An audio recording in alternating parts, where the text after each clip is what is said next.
All right. So, hi, I'm Mary Thomas. Welcome to uh, a talk with the running jobs label. And really, what I'm talking about is running batch jobs on Expanse.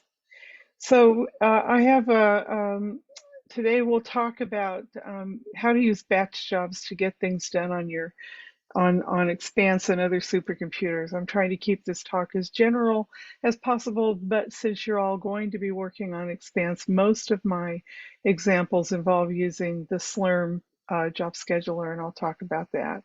So we'll look at what is a batch job, what is the scheduler, what do batch scripts look like, using the Slurm environment in particular, and then some examples on Expanse. So you guys already know what Expanse is, but I love this photo. It gives you an idea of what it looks like. And someday in the future, if you're in San Diego and we can do tours, come on by. And we try to do tours as often as possible when we're not in COVID mode. And there's the architecture of Expanse. And so these are all the racks. And when you write a batch job, the idea is that you're not going to run jobs on the login node. You're going to try and get one of these racks.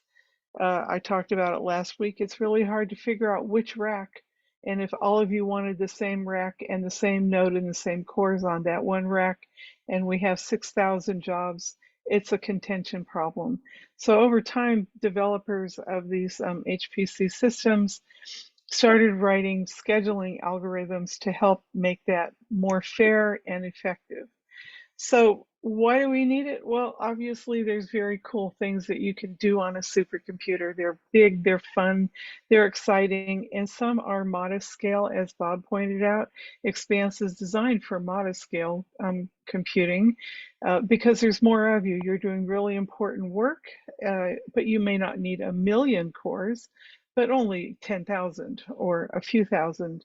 And so Comet, I mean Expanse, which is the evolution of Comet, is optimized for that. And these are just a few examples of what was featured in our science showcase last year. And solar modeling, muon investigations, fish communities, COVID studies, and this is a plot of connectivity graph on the internet by the project called CADA. So to do those, you have to run them on an HPC cluster. So you might be getting the impression already that working on the HPC cluster is a little bit complicated, which is why we take the time to teach you the basics. Andy went over how to use Linux on Expanse. It's about the same, but when you log on, even if you're not a programmer, writing MPI code and developing the model, 9 times out of 10, you may find that you have to log on and manually run a job from the command line. But if it's a parallel job or it needs more than one core, or it might consume an entire node's memory, then you have to run it on these compute nodes down here. We don't want you running big jobs or really any job on that login node. We want them run on the computing nodes. They'll be much faster, more effective, and also fair to the other people who are logged into that node. So how that gets done is you run them basically in the background. So on our computer, on supercomputers, jobs can be run from the command line. You can do ls. You can type sbatch to submit. You can run lots of commands. You can compile on the command line. You can launch application clients, and you can also submit jobs to that batch queue system. So that's why you need to learn how to log on and run some basic Linux commands. You have to be able to move your files around. You have to be able to upload files to Expanse if you're running with data that you've got stored remotely. And jobs can have different sizes. Your jobs can run from serial one core to thousands, tens of thousands of nodes. And that can get complicated for you to write the job, but also for the system to figure out where to put your job. And so for large jobs, schedulers are needed to coordinate the jobs, and that can be non-trivial. So the two kinds of jobs I just described, there's two ways. One is on the command line is and running applications are what we would call interactive. You can run them interactively where you're actually seeing right now. I'm interactively using this window and showing you the images on the window. We'll have a talk on that. I think tomorrow I go over what does interactive computing on a supercomputer mean. But also you can run them in the background. The best thing is you write a little script, you submit it, you submit your job, you go get coffee, take a vacation for the weekend, come back next month if it's really long running, and the queuing system and Expanse will take care of everything you need, provided you've written that batch script correctly. So it's really nice to know that this will get done. This is an example where you're on the submit or the login node. This is for the Torque PBS Resource Manager. And so they have different queuing, I'll talk about this, and different jobs running on the different queue partitions. I'll talk about that in a moment. So for interactive computing, that refers to software that accepts input from the user as it runs. A few years back, there was no interactive HPC computing, but as time went on and science evolved and your data sets got too large to put on your laptop, and there were more and more needs to do large-scale data visualization. The concept of, well, why not run the application on the HPC system so I can access my big data that's sitting there in the background?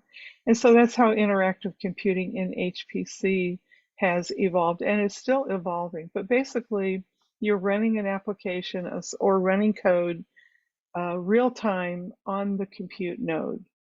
And we've talked about that. I think we had some examples last week, but it's a real-time interaction. So you want to make sure if you're using a node when you're done, log off so that you can save CPU charges. But that's different from running on the compute node in a batch mode. This was an example, I'm just reminding you, I showed you how to do it last week. And you can look up the commands also on the user guide. I've logged in. I'm going to run a code. I set my environment. I use the srun command from the Slurm batch scheduler. I'll talk about that. And then I launch the job and I get onto a compute node and I run the code. All of this is locally run. The display output shows up right away. When you run a batch job, all the output gets collected and then it gets put into an output file. So you're kind of running blind, but there are ways to query your job if you write your code appropriately. So you exit that interactive session when the job is done. So what is a batch scheduler and why do we need these batch jobs? So any HPC system, what we would call a cluster, it needs a means of coordinating what's happening between the users who want to run jobs and the compute resources that are on it. And you want to do it fairly, and you want to make sure everybody has a good opportunity to eventually run their job. We have got the concept of scalable system units, SUs, that are sort of like the money that you get to run a job. You have to have an allocation, and you can choose ways to run your job using partitions. I'll go over those. And one partition might cost a lot of more SUs, but that you're willing to pay that because you need your job to turn around quickly. So these batch queuing systems, as we call them, they are usually just called the batch system or the batch queue. That's what their job is. They have at least these features. They have a scheduler, which all the jobs get in the queue, and the scheduler decides when those jobs get run. And there's a lot of factors in making that decision. And that they address jobs of a particular type of job, and they run those jobs on partitions. So the main goals of a scheduler is to minimize the time between when you submit your job and when it gets done, And no job should stay in the queue forever or very long periods of time. There may be days when you do have to wait a very long time because so many jobs are running, but it should run eventually. Another goal is to optimize the utilization of the CPU or GPUs, and they have algorithms that focus on minimizing the idle time of that CPU, and we call that backfilling by the scheduler. Another goal is to maximize job throughput, manage as many jobs per time unit as possible, and then to support running jobs automatically in the background for the user. Some common terms that you're going to run into: batch processing, batch job scheduler, batch scheduling, batch processing, and batch processing originates from the idea of a batch production. And I'm going to do a whole lot of things at one time. And that sort of bubbled into the job scheduler for batch scripts on HPC systems. So the scheduler is a service that runs and processes your batch script and makes decisions for you, and then controls and manages your job for you once it runs. And then the scheduling is how those jobs get executed, the order in which they run. And then from the perspective of HPC, these batch processing is also a method of running software programs called jobs or tasks. And it depends on which scheduling system you're using, and I'll talk about those briefly in a moment. But it will schedule the order in which they run. So typically you have to submit the job, and if you've written your batch script correctly and there are no errors, then you don't have to do any other interaction except to monitor, is my job done, and then to look at the data to see if it did perform as you expected. Batches can be automatically run at different times, as well as being run depending on the availability of the compute resources. The data structure of jobs to run is known as the job queue. So when you use a command to submit your batch script, it goes into the job queue. And then you can cancel those. I'll show you those commands in a little bit. Synonyms include batch system, distributed resource management, distributed resource manager, workload automation. There's many synonyms out there. And the nature of batch schedulers evolves over time, and they've changed a lot in the last 10 years. And now we look at, and I won't be talking about that today, using containers are also scheduled and then run. So there's always new technologies coming in, but I'll be talking mostly about the batch scheduler as it pertains to Slurm. So to re-summarize, a batch scheduler is software that implements a batch system. And this is a simple diagram from the a wiki page where it just has a user at that login node. The user has a job script, and one of the jobs of the batch scheduler is to read that job script and parse every single line and look for flags that tell it what to do with regards to the scheduling. And then once the queuing system parses your job script, it makes decisions about where to submit your job, or really what configurations need to be made, and it determines how many nodes you need, how many cores per node, and then figures out or waits until that collection of resources are available that you asked for, and then the scheduler will launch your job. So you don't with batch, you don't do anything interactively. These non-interactive batch jobs are submitted to the scheduler. All different batch script systems work the same. Some are open source, some cost money, and some are very expensive. So here's a list. It's not reflecting everything that's out there, but some of the more common ones. I've worked with PBS Pro, Slurm, LSF. University of Hawaii has I think a Moab cluster for their telescope control. So they're all similar if they're just a batch script, a batch scheduler, and they are for high performance computing or high throughput. This just tells you the license. If it's proprietary, it probably costs you money. And then the platforms that are supported. Okay, so this is the Slurm is what's used on Expanse. I mentioned this the other day, the simple Linux utility for resource management. It's open source and it's just exploded on the HPC landscape. 5 years ago, it was barely mentioned, but it's really good. It's quite effective. It's open source, like I said, and so that really helps for research projects. And so this diagram is from the Slurm site. There's a link to the Slurm site here, where you have some clients that run commands. There's the srun command, sbatch, sq, control, and getting account information. And then all the daemons that are running that manage your job, evaluate your job, launch your job. And then the daemons, the Slurm daemons that run on the compute nodes. And there's always some database.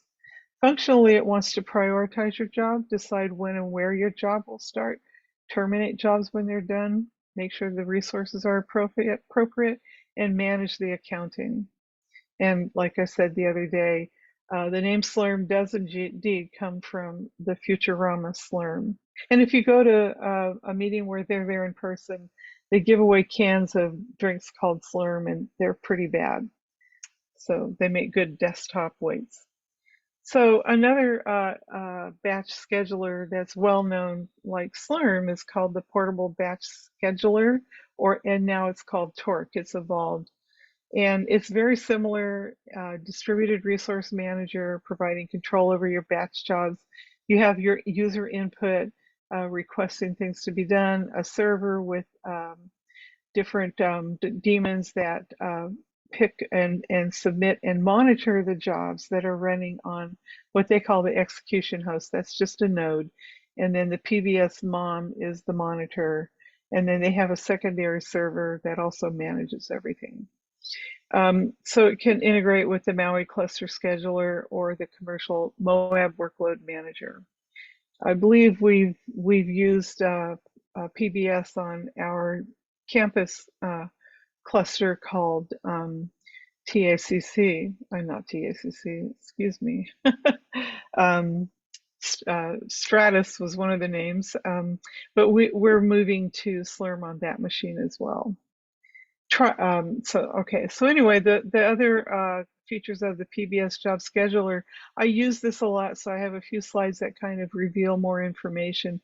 It has a server, a scheduler, the machine-oriented mini server that monitors, and PBS client programs. And it just gives you shows how the jobs get queued in. And the batch server, the user sends in a request to the batch server. That's where it's going to get processed and put into the job queue. The scheduler monitors what's available on the remote machines, and at some point matches jobs in the queue with resources available, and then the jobs get launched. This is a job lifecycle for PBS Torque, and it's pretty similar for all of these batch scheduling systems. The job gets in the creation stage. So you submit the script, and it holds all the parameters and requirements for that job. It should include how long the job would run, what you want it to run on, and what needs to be executed. So here's a simple example where you see the pound PBS. Those are the directives. And pound PBS, you'll see pound batch. You'll see for each different batch queue system, they may have a different directive syntax. But this -n is the name of the job. The shell/bin shell, I would put bash. L is a syntax for this is the nodes, the processes per node, and the wall time. And then the name of the user, my email, and I want my output to go to this file. And I'm going to source a script, my bash RC, and go to my working directory for this application and run something, for example, like my blast. So the syntax is quite similar. The details might be in how they name the different attributes that you have to set in the script, but they're all quite similar. The job's then submitted with the for PBS QSub. It's SQ, it's SBatch, sorry, for Slurm. I'll go over that, and once it's submitted, then the processor, the batch script processor analyzes the job. Then the job gets run, and as part of the execution, that's when, if you need 10 nodes and all the cores on the node, once the job is ready to run and it gets launched, the batch scheduler will take your job and put it onto every node, launch that job for you, and then inside the code you synchronize that job using some directives like a MPI init type directives. And then the job begins to run independently. Perhaps you have communication between the different nodes and they exchange data, or if you're using OpenMP, the threads know about each other. But somehow the job gets run, and when it's done, control returns back to the batch script server, and if it's time to end the job, then the job exits. And so you want to make sure at that point the job exits on the node and control goes back to your script. And if you want to make sure you save your data, you archive your data, or you move it somewhere, then that's where you need to do it, either inside your code or when the job is all done inside your batch script. If you're saving data on the compute node, and we'll talk about that tomorrow in the data management presentation, then that node will get wiped clear when your job ends. So during your application or inside your batch script, those are your two opportunities to prefetch and stage your data, and when the job is done, when your executable is done, to then save and archive your data. So make sure you start practicing how to do that in your batch scripts. Okay, so Spectrum Load Sharing Facility. This is LSF. It started on IBM systems, and they've now generalized it a little bit more. And it's got the same kind of architecture. You have a job manager, you have the central server, you have a head node where the jobs get submitted, and then the node manager, and then all the nodes. So they're all pretty much the same. It just depends on little additional services. LSF is not open source. I think it's proprietary. And it also works in a mode of a more distributed system. It's got expansive features and capabilities.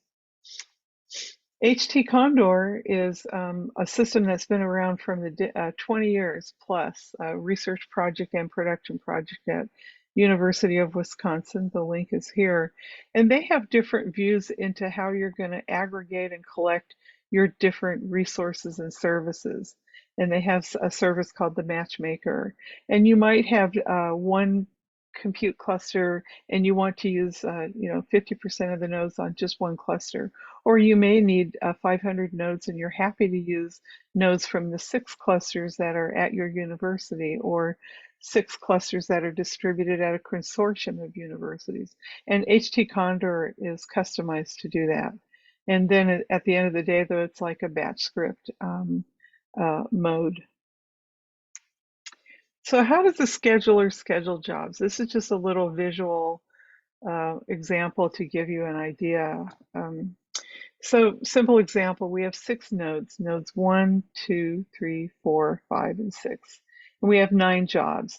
And over time, initially, 3 jobs got started right away. And then this first job finished, so that job 7 started up. Job 7 finishes, job 5 starts up. And job 4 finishes after job 5. So these are all sequential. Job 3 took so long, it was the only job running on that node. Job 9 ran for a long time, ended, then job 2 ran. And on node 1, job 9 ran. So job 9 used 1, 2, 3, 4 nodes. Job 2 is using 3 nodes. The idea, though, is that as a job finishes, the scheduler looks for opportunities to fill in that node time with other jobs. We're not even worried about who owns them. The scheduler is not too worried about that. It just wants to keep these nodes and the cores on those nodes active. And so in the sense of parallel, these jobs 6, 2, 3, and 5 at this point in time are running in parallel on the cluster. So it's interesting, job 9 is a parallel job. running on 4 nodes parallel that communicate with each other, but it's also running in parallel with other jobs on the cluster, just they're running on different nodes. So parallelism applies to a lot of concepts on HPC systems, from whether or not your application is using MPI or OpenMP, or running on GPU, and there's the parallelism of your computation, but then there's the parallelism of all the jobs running on the system, on the nodes, and we have the idea of parallel file I/O for your data systems. So parallelism is a concept that goes across all the layers of what we do on these systems. So it makes it a little tricky when you're first starting out learning to understand what's going on. There's a lot of parameters that affect the scheduling: number of jobs submitted, required runtime, the number of cores requested, the main memory. The memory, if you have a job that you just need 10 cores, it's 128 core EPYC processor, but you need all the memory on that EPYC, then the scheduler can't put any other jobs on that, and you'll get charged for that fact, but it's because you're taking advantage of the feature of a lot of memory. So also what kind of hardware and what libraries you're using, etc. Okay, so some algorithms for scheduling: first come, first serve. That's what happens when you get in line to buy a movie ticket. Jobs are run in the exact same order in which they first enter the queue. The advantage is that every job definitely runs. However, tiny jobs might wait for a long time. And so that's why you have this backfilling kind of algorithm here. So shortest job first. So you could always do the shortest job first. But nowadays, if you have somebody running CNNs and they're doing one image at a time, they can just fill up the queue with thousands and millions of one image processing jobs at a time. So that's not fair to jobs that need a lot of nodes but are going to take a long time. And then this idea of running the jobs based on all the parameters that the scheduler looks at and backfilling so that these shorter jobs or ones that arrive first, going back to this image here, knowing that job 2 is going to take approximately this long, because you have to tell the scheduler how long you think the job might run. Then the scheduler knows, okay, I've got maybe another big job waiting, but jobs 1 and 6, those will fit in while job 2 is still running, because job 2 told me it's only going to run for 2 hours. And I know that job 3 is running a long time, so I can't backfill yet. And here, there was nothing on this node, so I'm just going to backfill it as much as I can. So that's the idea of backfilling. You can't control backfilling. This is a part of the scheduling algorithm deployed on the system, and the sysadmins pretty much make the set up and configure the scheduler to make sure the backfilling is effective. The advantage is that also that small jobs will usually encounter shorter queue wait times, unless it's a huge, massive job where they have to draw what they call dry up the queue. If you have a job that needs 500 nodes or something, then those all have to be scheduled with short backfill jobs. But as soon as all those nodes are ready, the queuing system will not put anything else on those nodes. All right, so this is an example of where do these jobs run? Well, they run on the nodes, right? But what kinds of jobs are there? So the idea of creating job partitions began to evolve. So you take and make logical collections of nodes, and that way it informs the scheduler how to better plan. And so there's a partition which has a certain number of Slurm nodes running on it. And then there's a different job that ended up on a different partition. I'll talk about our partitions. We have partitions for running main jobs, compute jobs, a debug partition, a shared partition. And so we assign these attributes. It doesn't change physically what that node is if it's in a partition, but it helps the scheduler determine how to best allocate that node as a resource. You can get information about partitions by running the sinfo command. And they're essentially like separate job queues. Some days you'll log on and you'll see it, look at all these jobs and discover that most of them are in the shared partition and there's nobody in the debug and your job is short. or vice, you might find that all the jobs are in the compute, the shared's not very busy, and you're willing to share the memory of your job on that node, so you would submit to the shared. So it can also help inform you about the best configuration for your batch script for the job you need to run at that time. It takes a little bit to get a feel for that. So what does a batch script look like? They're used to launch the jobs. So you're going to submit the batch script from a login node. There's no need to do it on an interactive node. And it'll become a batch service. Expanse uses Slurm. It can be used to run serial jobs, which are just one core, and or multi-threaded jobs like OpenMP or a hybrid MPI OpenMP, a multi-core or parallel job like MPI or parallel Python. And you think, you ask, why would I just use a one core serial job? Well, you may have the need for a core to run a Jupyter notebook on, or an application that only needs one core.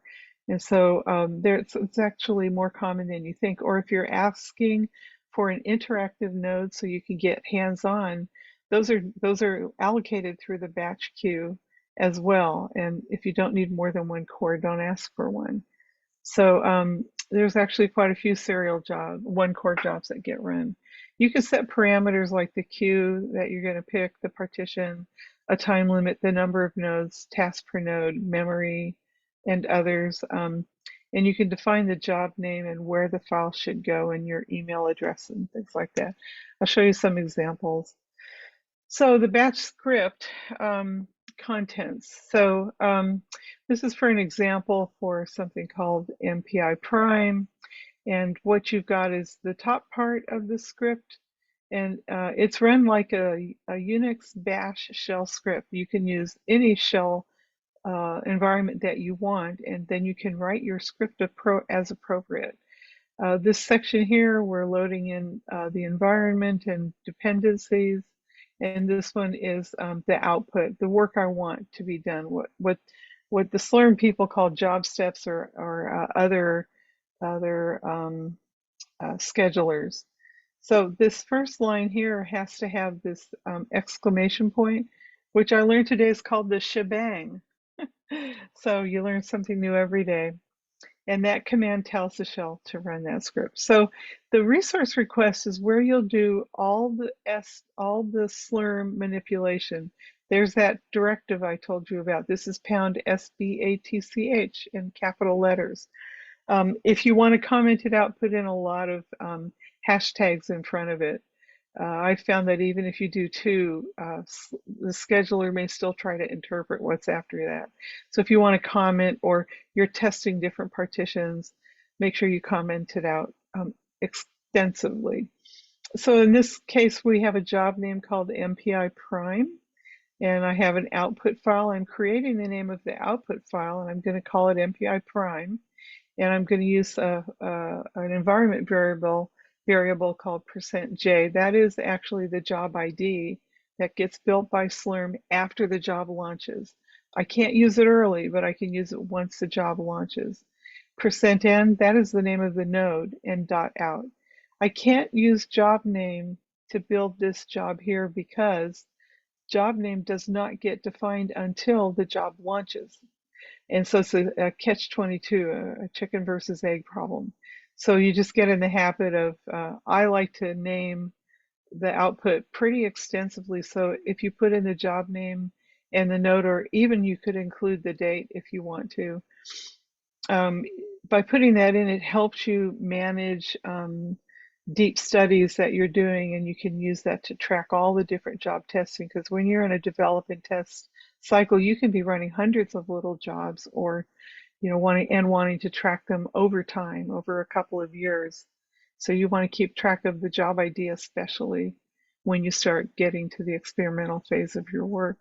And then, for example, setting the environment is important. We recommend that you always purge and make sure that the environment on the node where that job is launched is controlled by you, and it's precisely what you want. We talked about modules last week. So then there is the actual work. And here I'm just doing very, very simple. In this case, I'm just running and printing out some environment variables. I'm not even trying to run any code. So I'll show you other examples of scripts, but basically there's this block up here where you put in the compiler the scheduler directives. And once you get down to where you're not using the #s batch, the scheduler will stop trying to interpret lines of instructions and then start working on it in a Unix mode. These will get these will get run just as though you were on the command line. So here I'm just using some basic Unix commands. The output for show env in my training tutorials, there's just a simple batch script that gets the environment out and loads the environment. It's very short. I have a project number. I just want one task per node. I only need one node. I'll run it in the debug queue partition, and out comes that data. So I submit the job, I get a job ID, I monitor to see if it's running. Yes, it's running. When it's done, I can look at the contents. Notice the name, environment_info. There's that job ID. That one, whoops, that one right there. And then there's the node name, the compute node name, and .out. And here's the information. Excuse me. The Slurm job name and ID. Excuse me. They're printed out here, the host name, the date, and then a lot of environment info gets printed out as well.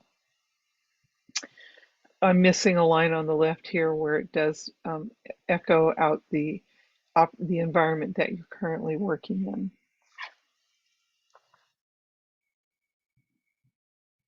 Let me make a note to correct that slide and the one before. You can find these examples and others written by myself or written by the user support group. I mentioned this last week, that they're in this training, and also on some of them are on Expanse in /CM share. All right, how do we use this environment? So inside, for managing your jobs, there's all these variables that get set as at the top of the batch script in this this section up here. And so they have specific names that Slurm has defined. And so you can set these are some of the more common ones for the account, the job name, job ID, the partition, and the user. I really want you to get familiar with the fact that all of these batch queuing systems, they have environment variables, just like any Unix application. And there's input environment variables, and these will be available at startup and be available for you to use in that batch script. Then there's output environment variables that would be available in your code or after the job is run. So you have to play around with these. There are many more, and I've got the link for where you can find those. But getting the job name, the account it's running under, and sometimes you end up getting these values and then passing them to your application through your command line arg input statement. So practice with these and understand what they are and how you might be able to use them. They'll strengthen your batch script. So here's those partitions I talked about. And they're logical partitions. Again, they don't change what the hardware does. Although in the case of the large memory, the hardware itself informs the partition. But we have CPU and GPU, compute shared, GPU shared. So this is the CPU compute. The large shared has got more memory, and the debug queue, the GPU debug, and then these preemptive queues. And I believe you need to arrange those to use those with the user support group. And they have limits on the number of jobs you're allowed to run within a certain period of time. And those are monitored, those are tracked by user support. If your scenario is different from this, or if you think it might be, then contact the help people, and their job is to help you sort that out. So there's a lot of Slurm commands. I just summarized them here. You can find them defined and examples in this quick start guide. There's account manager, allocation, SBatch. You've seen that. This is how you cancel a job. This is how you look to see what jobs are running. Here you can get info about the partitions, and this you can try and control certain features of your job. SRun is how you tell Slurm that you want the job to run. Remember last week there's a difference between SRun and other common parallel launching commands like MPI run. MPI run is guaranteed by some standards to run on every HPC cluster where MPI or OpenMPI or MVA pitch are installed, but it might not be optimized. SRun is optimized by our team here at SDSC to always work correctly. And that means you would get what you ask for. It would be efficient. It would be more fast, it would just run better. So I would always use the SRun and get to know that. It's not that much different, and it's well documented on this quick start. And there's a whole page at the Slurm site devoted to SRun. Here are some of the more common commands. Submit the job, SBatch mycode-slurm.sv, and I get back a job ID. When you see this, that's a really good sign. That means all of those daemons and services inside the batch queue server have read and recognized your job, your script, and now the job is queued up and it will get launched. So nothing went wrong there. Next, the job has to launch and your code has to run correctly, of course, but that's a different phase. And to get to this part, a whole lot of pieces in your compute environment are working and you're using them correctly. So getting to that point is a lot of kudos. And sometimes you don't get there if you have a typo or some other little unprintable character in your batch script. Little things can go wrong. And so, but to get here is good. Then you want to see if your job is running. Here it tells me my name, my username, my code name, my username. The state here is pending. Down here it changes to running. And if I don't like it and I say, oh, that job's not right, I can cancel it. Otherwise, you let it run until finished, and then you'll have your output file. The srun command, again, here's some syntax on the srun command. Just to go in a little more detail, -MPI is the MPI type. On Slurm, it's PMI2. That's the one that Mahi and Marty and others in that group have optimized. So that's why we use that one. There are other ones, but this is the one we use on Expanse. 24 cores. Or 24 nodes, excuse me, and we want a CPU bind by rank. We want each rank bound to one of the threads or nodes, and we're going to use MPI prime with an argument passed to the MPI prime. All right, so moving on to some batch script examples. Keeping track of time, and I don't have too much more, and I don't want to keep you guys any longer than needed. So this is from last week's slides. I won't go into too much direct detail, but remember how to compile and submit a job. I was testing a file today and it wouldn't work. And I went, oh, I haven't compiled it in 3 months. And something had changed. I compiled it. It ran fine. So remember to check and make sure that your job's compiled, your application. This is Hello World with the MPI init. You can go back to examples of basic MPI. This is Fortran, but MPI init is what gets, when this code is launched on every single one of your nodes by the batch queue. And once the batch queue launches your node, it goes hands off. It's up to your application, excuse me, is launched on the node. At that point, the batch script, the batch queue system backs off, and it's up to your code to do what it needs to do. So initialization connects all the nodes. If you have 10 nodes, communication protocols between the 10 nodes are set up. And then you, for example, in this one, I find out how many nodes are used and what's the rank for me, that node. What's my address on the street, so to speak.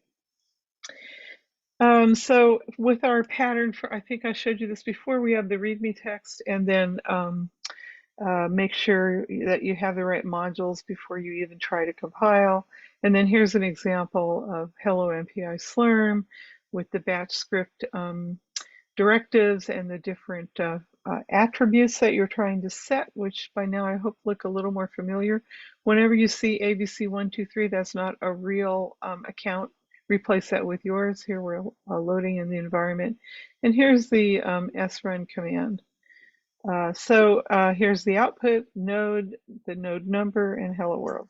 Okay, so for Slurm, you can pass values into the batch script. Now I'm going to just dive into a couple of features and get as far as I can given the time. So you can pass values into the batch script using the dash dash export flag. It's dash, the syntax is s dash dash dash export equals x equals 7, that's the variable x and the value 7. B equals my string. You can concatenate a long list of variables you want to pass the value for with commas. And then you can use them inside the batch script, for example, to use them to set up your job, or then to turn around and pass them to your application. To get on to where we're looking at one, this is calculating pi, MPI prime calculating primes. Here I pass a value called NHI. In my script, I'm anticipating it and I'm going to pass it to the prime. And that's the maximum value to search for. Here's the sbatch command with the dash dash export equals n high equals 15,000. I print it out to make sure I got it. And then this is a bug in the code that it prints out the argument supplied and prints out the wrong number, but it does work. So now you can do that with any kinds of variables. You just have to know what you're doing with them inside your batch script. So you can set job priorities on your own.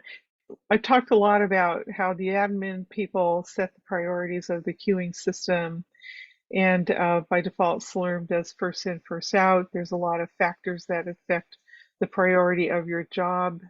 A lot of these you don't have control over, but you can find the priority of your job or any job here by looking at the job ID. And then you can try to set a priority, and you can use dash nice. I know dash nice works for certain.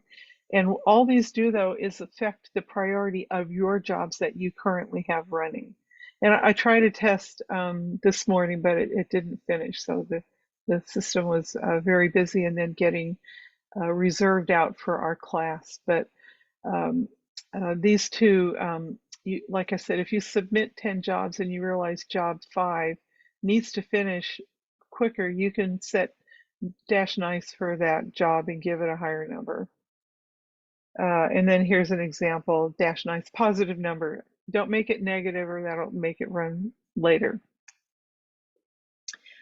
So you want to check and set priorities. There's ways you can check and set them and look at the priorities, but it's not clear that you can do anything but set your own priorities. So this is just an example of what it looked like when I found a number and I just said, show me the job, and its priority is 7176. That's probably set by the queuing system. But if you have 10 jobs and you want to know where are they, what are their priorities, you can do all your jobs at least. This one I just picked anybody. And there is a certain amount of trust if you're on the system and you're internal. And then I just tried to a nice 20 and a priority equals 1,000. I'll look back later and see if that had an effect. And I'm not clear, and we can ask one of the user support people about the effectiveness of using the priority. I think they're similar from what I was able to read, but I don't know this, how things are set up exactly for this on Expanse. So we can get an answer maybe from Mahi or Marty or Nicole. All right, there's other batch topics. So sort of wrapping this up, there's a lot of topics and just not enough time or space to go through every single one of them. So I did a few of the examples today, and we'll be adding more to the tutorial. as we develop them. But I want you to realize you can use all the shell script syntax that you support. And all the user support people here today will cringe quietly when I tell you that you can use a shell do loop inside your script, and you can use it to set new values for, let's just say you're looking at communication testing and doing a ping pong test. You can make the bandwidth packet bigger and bigger and bigger on every loop, and then you can do more do loops inside of that. Nested do loops are allowed.